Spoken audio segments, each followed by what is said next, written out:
Baik, Assalamualaikum warahmatullahi wabarakatuh.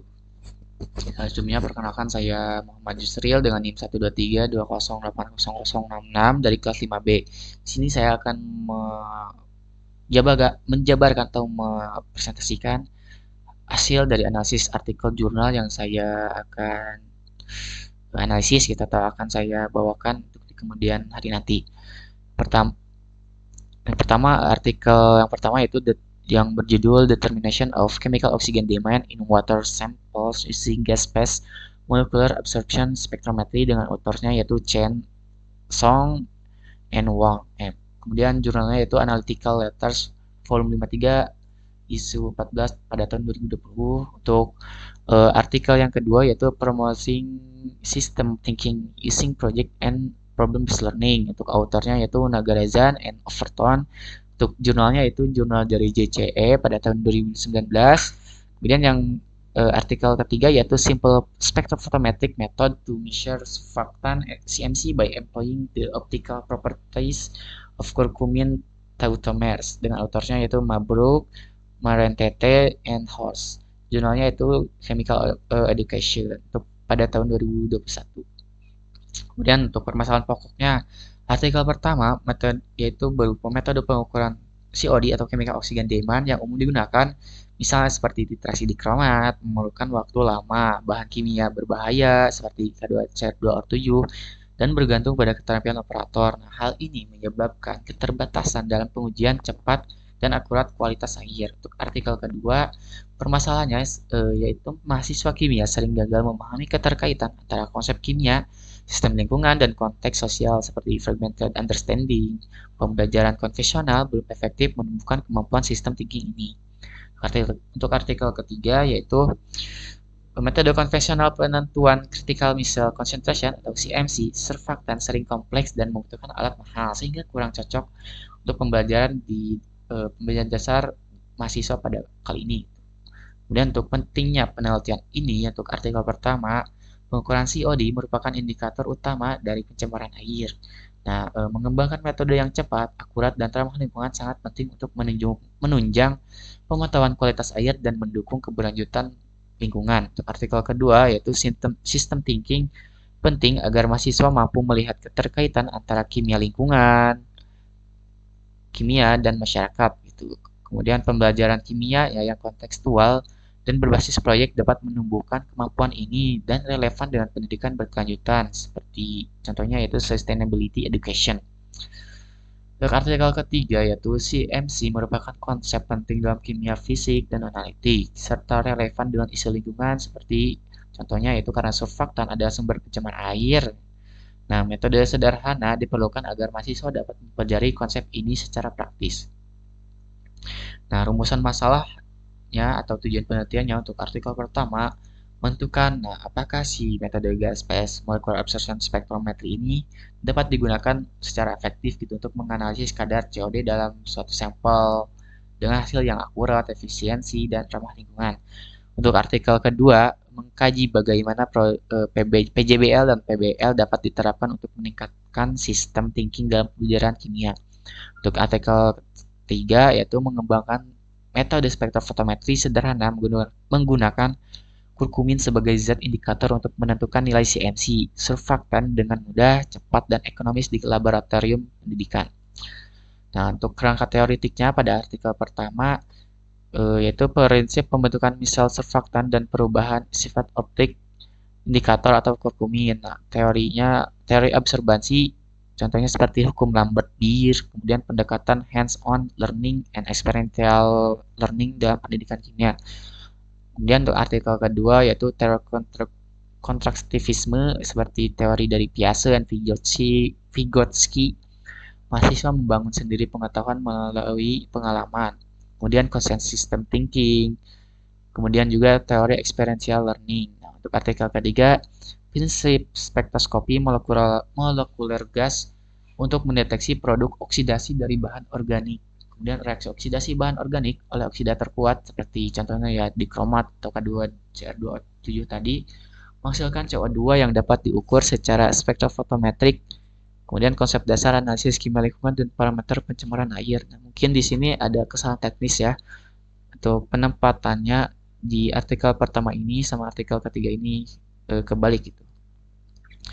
Nah, kemudian selanjutnya yaitu subjek dan metode penelitian. Untuk artikel pertama, subjeknya itu berupa sampel air seperti sungai, danau, atau limbah atau lainnya gitu. Nah, metodenya itu seperti pengambilan sampel terlebih dahulu, kemudian oksidasi bahan organik, kemudian dideteksilah si gas hasil reaksi menggunakan alat GPMAS.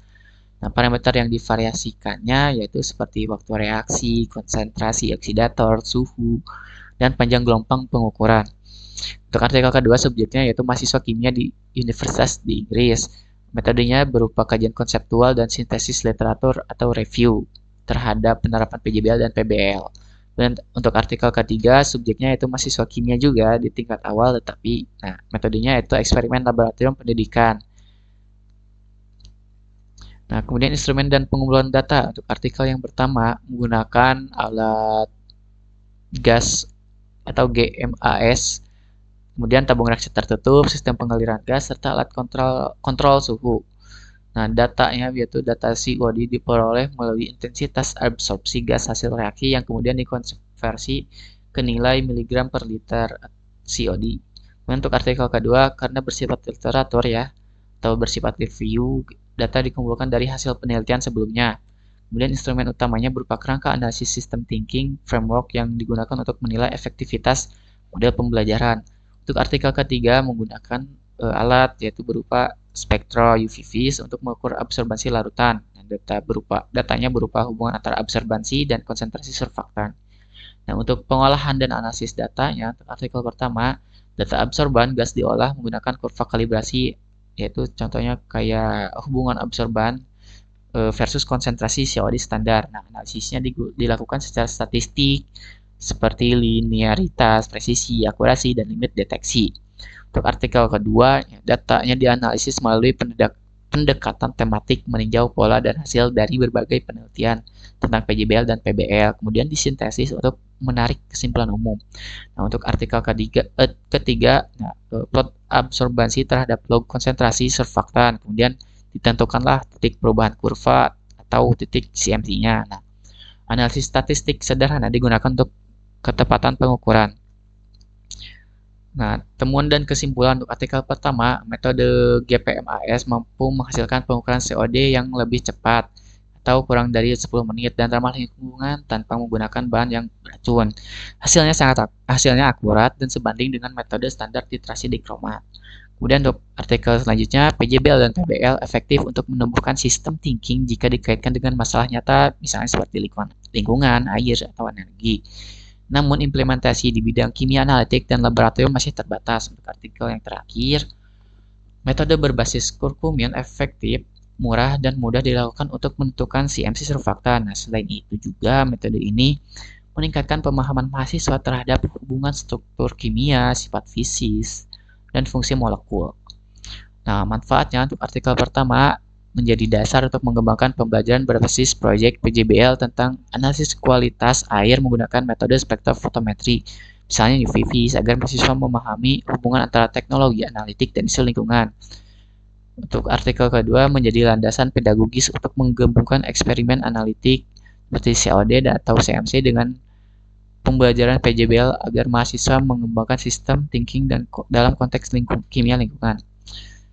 Untuk artikel ketiga menjadi inspirasi untuk mengembangkan proyek pembelajaran laboratorium kimia lingkungan, misalnya proyek analisis dampak surfaktan terhadap air berbasis metode CMC sederhana dan kontekstual. Nah, riset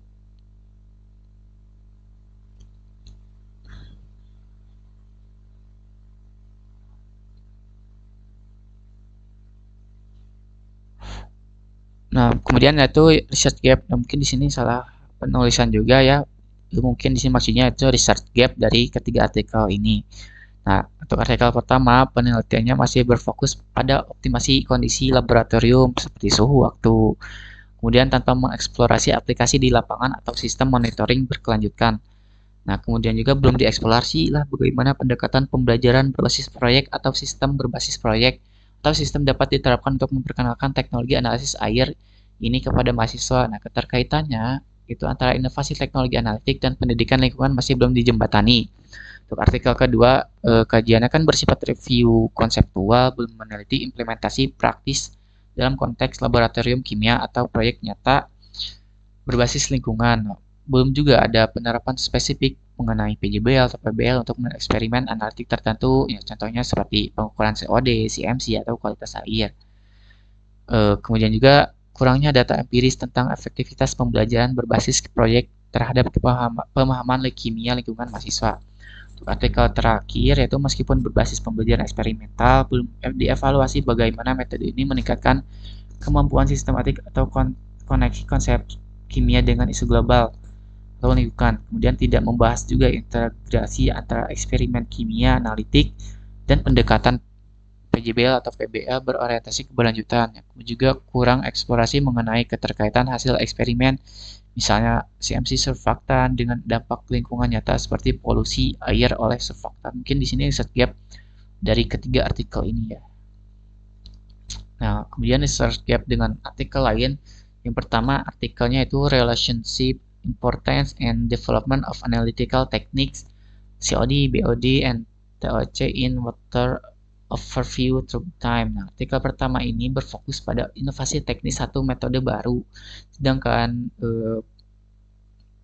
artikel pertama tadi yang saya membandingkan tren teknologi analitik secara luas. Nah, gapnya yaitu belum ada penelitian yang mengintegrasikan metode baru seperti contohnya yaitu GPMS ke dalam pembelajaran berbasis proyek atau sistem thinking untuk mahasiswa. Nah, sehingga masih terdapat gap seperti belum ada studi yang menjadikan metode analitik COD sebagai media PJBL atau PBL dalam konteks sistem thinking. Artikel yang kedua yaitu di sini identifying the changing characteristic of system thinking encountered by undergraduate student in chemistry problem solving of gas law. Nah, artikel ini konseptual dan luas itu, sedangkan atau artikel yang saya sebelumnya secara empiris dan spesifik. Nah, gapnya yaitu belum ada penelitian empiris yang menguji penerapan PJBL sistemik pada topik analitik kimia seperti air, surfaktan, dan lain-lain. Ini menegaskan perlunya integrasi pendekatan sistem thinking langsung dalam eksperimen analitik seperti COD atau CMC. Ya, keduanya menunjukkan peluang untuk membuat proyek nyata terkait kualitas air sebagai platform sistem thinking yang menjadi celah untuk penelitian baru. Kemudian untuk artikel terakhir yaitu Critical Micelle Concentration of CMC of Surfactant, Mix surfactant and polymer by different method at room temperature and its importance. Nah, artikel ketiga ini bersifat edukasional gitu atau edukasional eksperimen. Sedangkan artikel pembanding ini bersifat komparatif dan fundamental fisiokimia. Gapnya yaitu belum ada riset yang menghubungkan hasil eksperimen pembelajaran CMC dengan dampak lingkungan surfaktan atau sistem thinking. Nah, sehingga masih terdapat gap seperti belum ada integrasi antara konsep CMC, polusi surfaktan, dan PJBL sistemik dalam pendidikan kimia lingkungan. Nah, kemudian permasalahan yang saya temukan di sini yang pertama, bagaimana penerapan model PBL berbasis eksperimen spektrofotometri seperti analisis COD dan atau CMC dapat meningkatkan kemampuan sistem thinking dan literasi lingkungan mahasiswa kimia. Kemudian yang kedua, bagaimana efektivitas penerapan model project-based learning berbasis eksperimen spektrofotometri tersebut terhadap peningkatan kemampuan sistem thinking mahasiswa kimia. Dan yang terakhir, bagaimana pengaruh penerapan PBL berbasis eksperimen analitik atau COD atau CMC terhadap peningkatan literasi ilmiah dan kesadaran lingkungan mahasiswa kimia. Nah, rencana judul proposal yang saya akan bawakan nanti, insya Allah, itu pertama, judulnya yaitu integrasi analisis chemical oxygen demand atau COD berbasis spektrofotometri UV vis dalam model project based learning untuk meningkatkan sistem thinking mahasiswa. Kemudian yang kedua, rencananya yaitu pengembangan pembelajaran project based learning berbasis eksperimen analitik seperti COD atau CMC menggunakan spektrofotometri UV vis untuk meningkatkan sistem thinking dan kesadaran lingkungan mahasiswa kimia. Mungkin sekian dari saya. Mohon maaf apabila masih banyak kesalahan dan kekurangan. Wabillahi taufiq wal hidayah. Wassalamualaikum warahmatullahi wabarakatuh.